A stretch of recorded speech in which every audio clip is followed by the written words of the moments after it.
All right, so here we go. I'm legitimately trying to mind my business. This is a real quick, all hell no.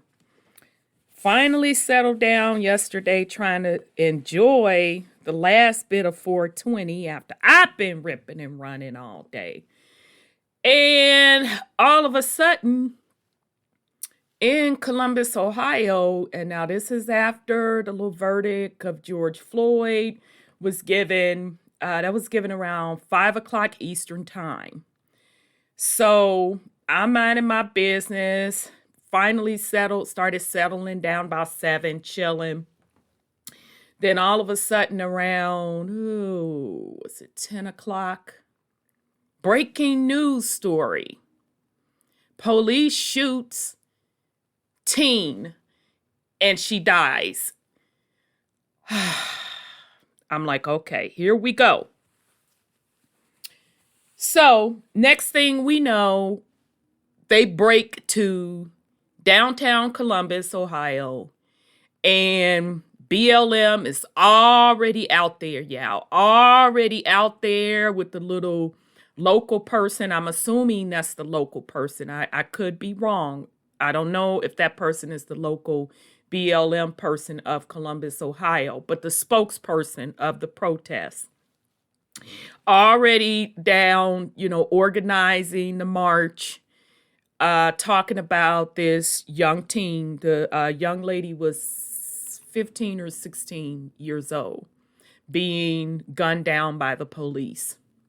So the little news people, the news channel that I was watching, they actually did an excellent job. They did a really, really good job.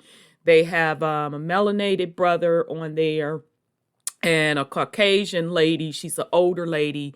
They handled it very respectfully. The melanated brother, he says straight up that he's not watching any of those clips as far as this police brutality on melanated folks, because it just gets to him. It gets to his soul, and he's not going to watch it. And I was like, whoa.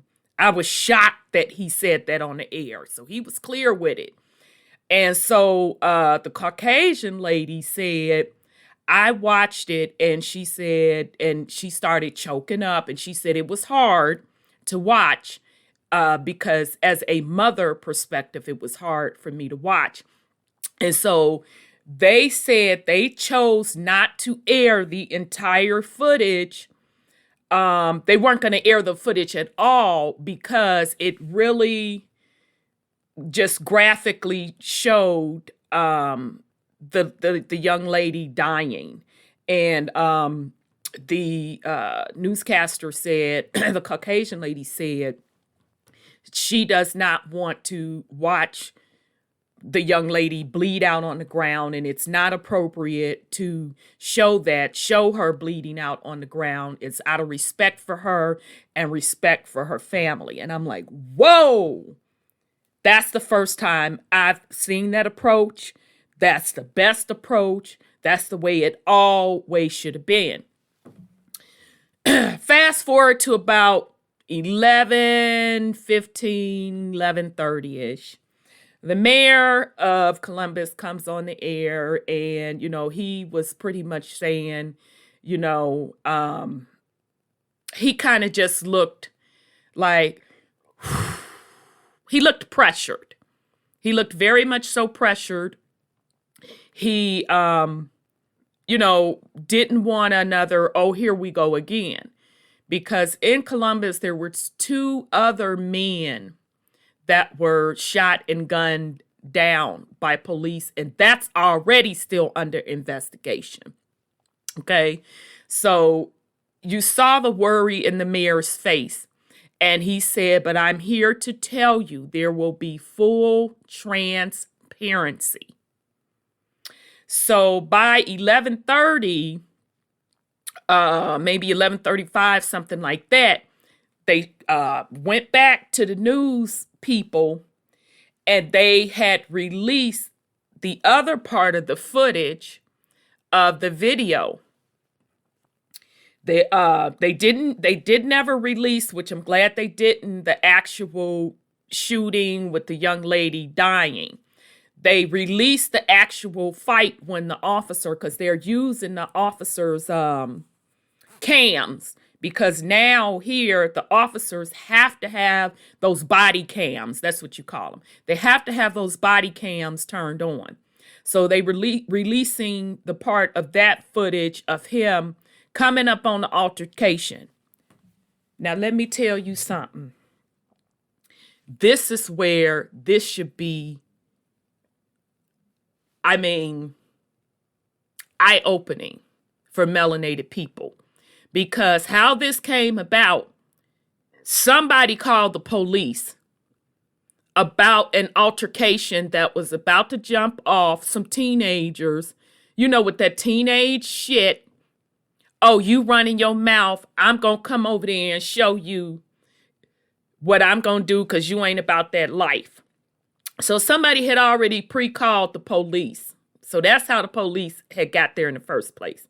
So they're showing on the little dash, the police body cam, baby, the melanated teens were going at it. A dude was in there. He literally just kicked one of the girls down on the ground and was getting ready to go in and just beat her behind. And when the police pulled up, he backed off. And then the other girl that wound up passing, she had another girl up against the car, and honey, she had a knife in her hand and was about to straight shank that girl. And it looked like she was going for her throat, and the police said, she got a knife, she got a knife. That's how she got shot. So, they kind of didn't show her getting graphically shot. And then you heard the police say, something about checking on her, this, that, and the third.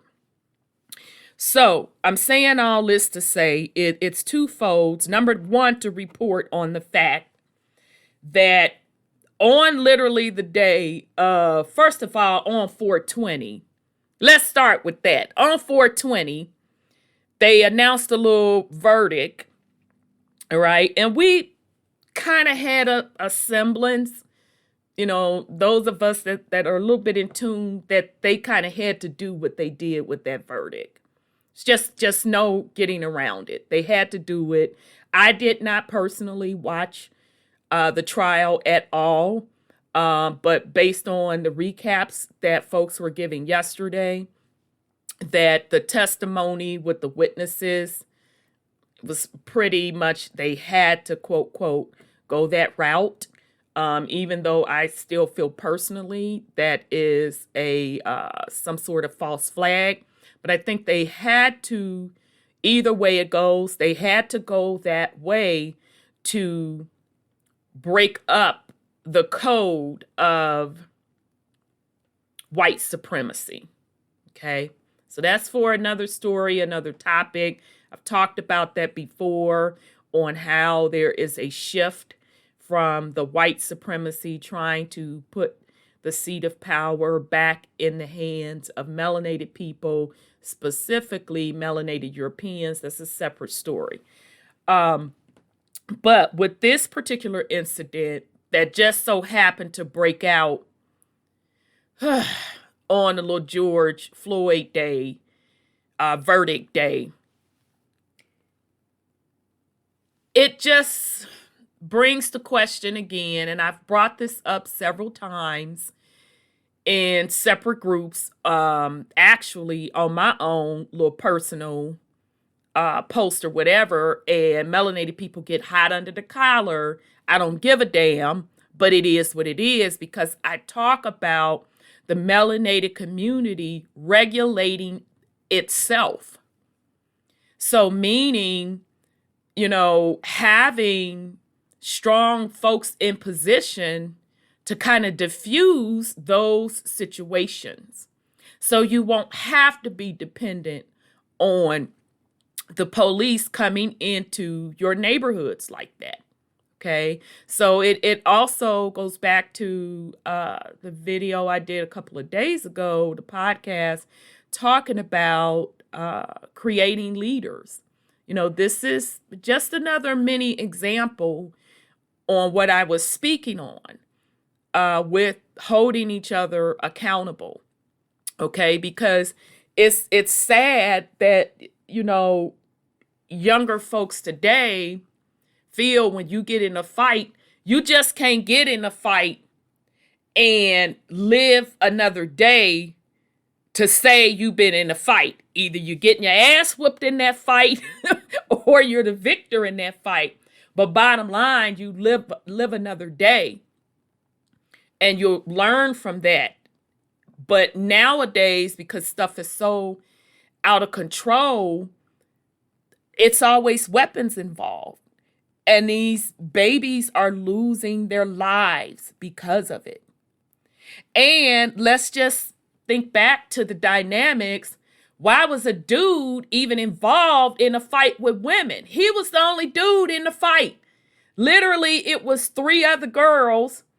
What the hell was he doing involved in the fight? If you ain't trying to break it up, why are you manhandling a woman?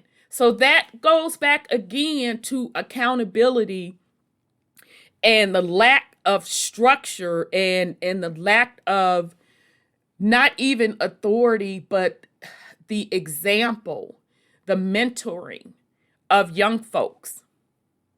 Okay? Because simple arguments, and I don't know what the altercation was about, but unless somebody then rolled down on your family in like a life-threatening way, unless there was some type of violence involved against your family members, abuse, yeah, I could kind of see people snapping like that.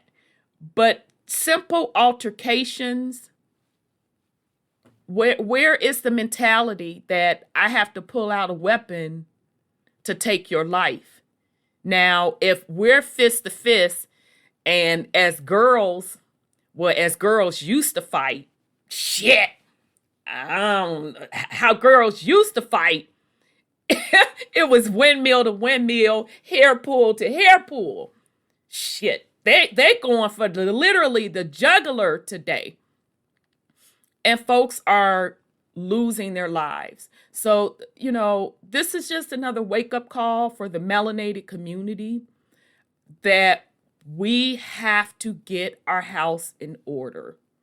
We have to get our house in order, okay? And the flip side is it just also goes to show you that these particular groups are ready to pounce, ready to jump the gun, because that particular protest that happened downtown, they could at least wait to get some other particular news before you jump out there and make conclusions, okay?